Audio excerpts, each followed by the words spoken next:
One of my favourite things to ask people is, what are you consuming? I want to know what you're watching, what you're listening to, I want to know what you're reading. I always want to know what you're reading. So I thought it might be fun to compile my own list of favourites. My spin on this is I'm calling this little series Consumed and Applied. And I'm going to split it into two little categories. In Consumed, it's going to be everything I consumed. Films, TV shows, books, food and drink.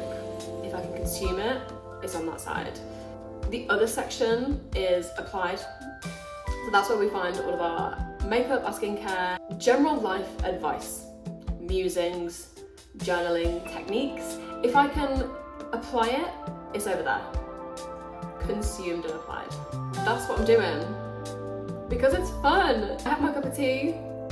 Maybe you want to get a cup of tea and I'll get into it. Cheers. I'm going to kick it off with consumed.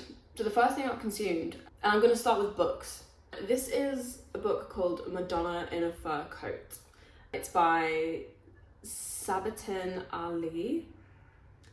Did I butcher that? Potentially. If I'm being totally honest, I picked up this book because of the cover. I liked it, I thought it was cute, I liked the 1920s style of it. They looked in love. That's why I picked it up, but I'm glad that I picked it up because it was really good. It's short, as you can see. I read this in like a couple of days, like over cups of tea.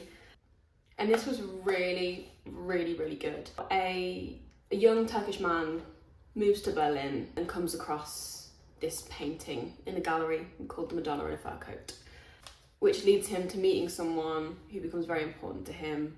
Yeah, that's a very, very vague summary of this book. If I had to summarise this in a couple of words, the words would be yearning, disillusionment, and like gut-wrenchingly bittersweet. But yeah, this is great. It hooked me at the very beginning, then it slowed down a bit, and then by the end I was like, oh my gosh, I must know. This obliterated my heart into like a million little pieces. Highly recommend. Moving on. The second book is Vanishing by Sayaka Murata. This is a translation of a Japanese book by Sayaka Murata.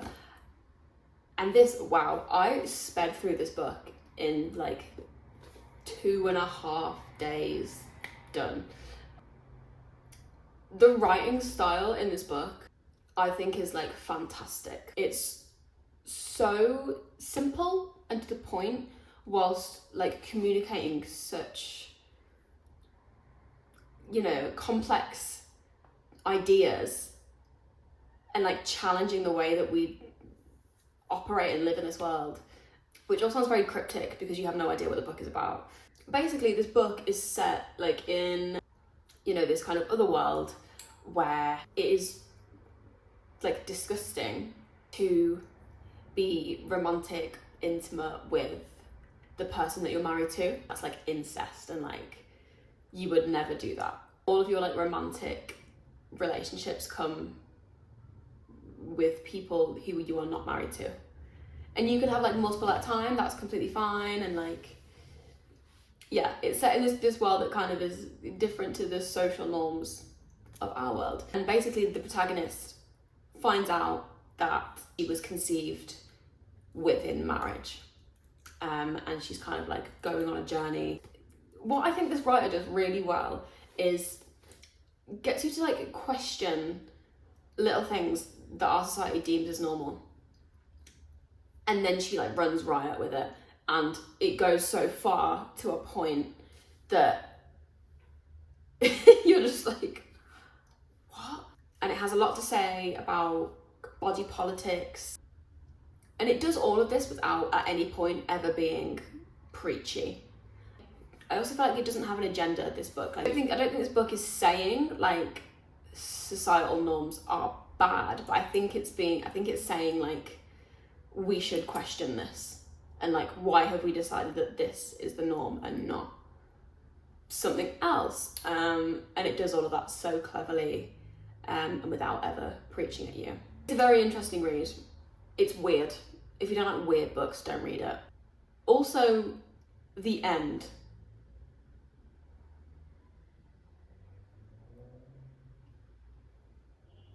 And if you've read this book, you'll get it. I need someone to read this book so I can discuss it. If you've read this book, I want to talk. Right, moving on. The next one, this is like a 2A. I don't have the physical book because I read it on my Kindle, but it's by the same author and it's called Convenience Store Woman.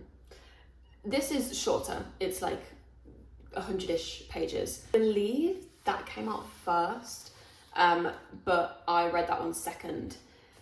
This book, yeah, once again, it's coming from the same place of just questioning all these weird like rules that we've put onto society, and especially women. Actually, there's a lot to say about the whole narrative of getting married, settling down, having children, and how you are treated in society. Once again, really simple, but attacks a lot of big ideas, and it was a great read. The next one I have to go and get. Okay, everyone has their vice in this world. Some people smoke, some people vape, some people drink alcohol. Mine is sugar. Some people are savoury obsessed. Some people can't stop eating crisps. I love sugar, but sugar isn't good for you. But some of the things that I have been doing to kind of curb the sugar craving for me is all forms of tea bags. I have this raspberry, it's like a raspberry and passion fruit tea. I bought this in France, so it's in French. This is so nice and it's so sweet. And I have it at night. Unreal. You can also do this hot or cold, which I particularly like. And then I have this one as well. This is a cold brew one. So it's tea bags that you put just in like your water. And this one is like a peach iced tea. Amazing. Oh, it smells so good. But basically I wake up, I put this in like a little glass, like jug. And I put it in the fridge for like 15 minutes. And it tastes real good. Because I'm a bit of a child and like I will drink water, but I'll drink significantly more if it's flavoured. And that's just who I am. But I have been loving these for making vaguely healthier choices. A film that I watched recently, and it's not a new film by any means, but it's new to me, The Anatomy of a Fall. I thoroughly enjoyed this. I'd never seen it before. Sandra Huller, I think she's brilliant in this film. She was also in Sybil, which is on Mubi, which was also a great film. She was also great in that. What I specifically liked about this film is the choice of like when to reveal and conceal information. And they did it so cleverly and in a couple of ways. The first was, without spoiling anything, there's a scene where they're playing a recording in the courtroom, and as they're playing this recording, we watch the scene like acted out as though we're like flashed back into that memory, right? And then at the end of the scene, something happens and then we're back in the courtroom, but the recording is still playing. And it's left so like ambiguous, and like we actually, as the audience, don't know. And they kind of keep up this facade like for the whole thing. And I think it's really clever. I also think that they switch between languages within this film. And I think that is another way that they keep up this like ambiguous, you never quite know and you never feel quite safe.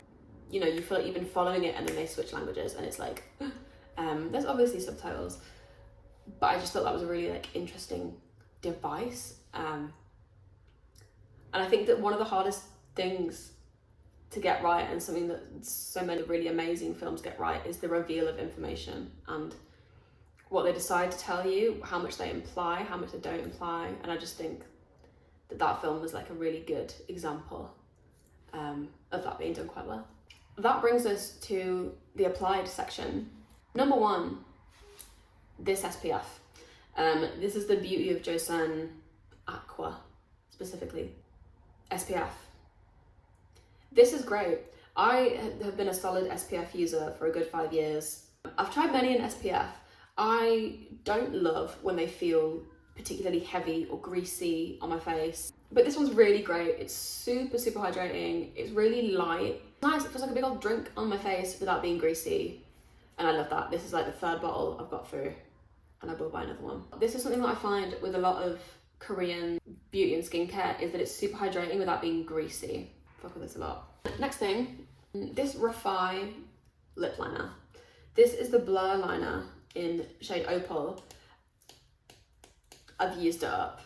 I love this. I think you can't see it because I've used it all, but what I love about this is the shape of it. So it's quite like a thick little like dome on this. It's not like a pencil that you sharpen.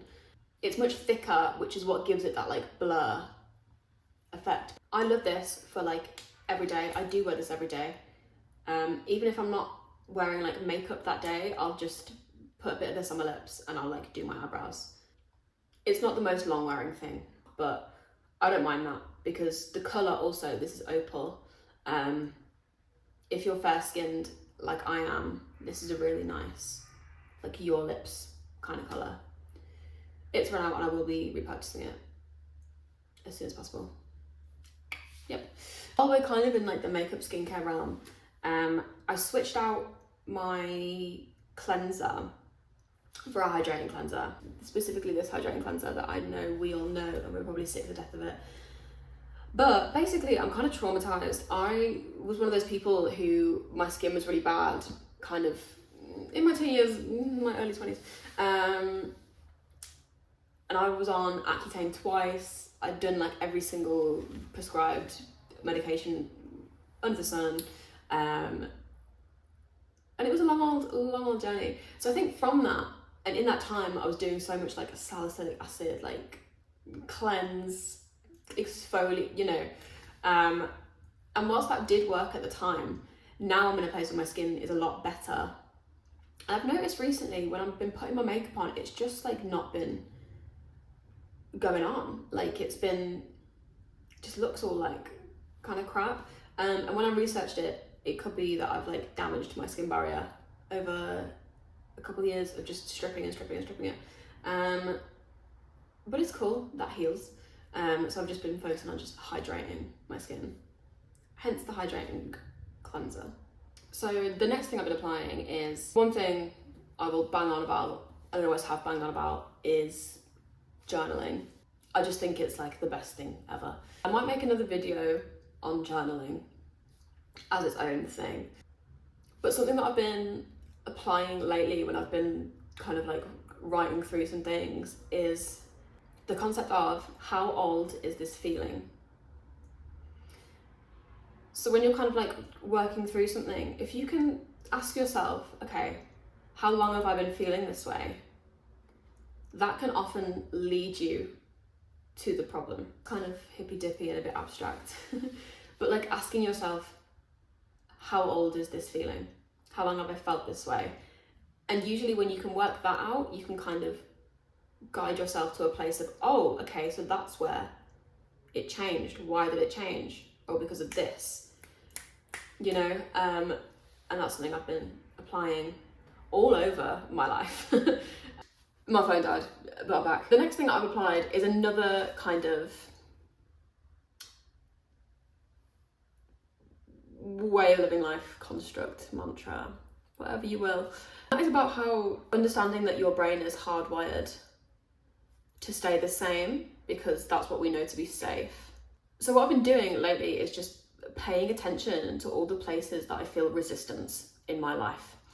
Whether that is, you know, there's an email that I need to send that I keep putting off. There's a thing I need to apply for that I keep putting off. You know, for you, there might be a video you want to post, there might be a play you want to write. And often when we feel resistance in the face of these things, it's because we know that that could potentially like move us somewhere else, somewhere that we don't know, and therefore somewhere that your brain doesn't conceive to be safe. So I've kind of just been like paying attention to all the areas in my life that I feel that resistance, and then kind of having to say to myself, okay, that probably means that that's what I should do. So So if anything, just moving towards resistance, you know. But don't apply this to all areas of your life. Pinch of salt. Anyway, but yeah, this is just like a couple of things that I've consumed or applied. It's not an exhaustive list. It's just some things I thought might be of note or of value. Another favourite is lipstick marks on a mug. I love that. Let me know what you're consuming, applying. Do consider subscribing